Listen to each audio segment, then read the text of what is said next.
Dans quelques jours, ce blé noir bio sera prêt à être moissonné et transformé en farine. Une première pour Jean-Baptiste, car dans la vie, il n'est pas paysan, mais crêpier. On s'est dit pourquoi pas faire pousser du blé noir pour l'utiliser à la crêperie. Et du coup, là, il y a tous les champs jusqu'au bout là-bas et il y en a encore derrière.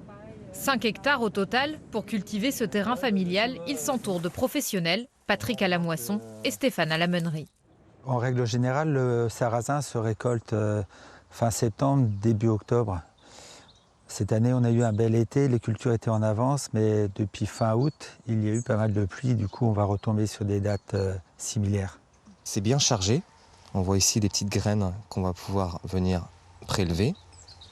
Voilà, on voit que elles sont en nombre, donc ça c'est très positif. Suivront le séchage, puis le broyage. Et dans quelques mois, c'est avec sa propre farine que Jean-Baptiste fera ses crêpes. Donc, du sarrasin, du sel. Donc, la recette la plus classique qui existe en Bretagne. Il y a 70% du sarrasin qui est importé des pays de l'Est ou de Chine. Et pourtant, il y a une forte demande. Donc, je pense qu'il y a vraiment quelque chose à faire là-dessus. Ici, le circuit court est déjà une habitude. Les garnitures sont locales, mais pousser la logique jusqu'au bout est un défi économique. Les cours du sarrasin varient beaucoup et le cultiver demande forcément de l'investissement. Alors, j'ai les deux complètes. Oui. Ouais, ça coûte. Ouais, parce que du coup, bien entendu, il faut acheter les semences. Il faut trouver aussi les entrepreneurs, les agriculteurs qui veulent bien faire le travail.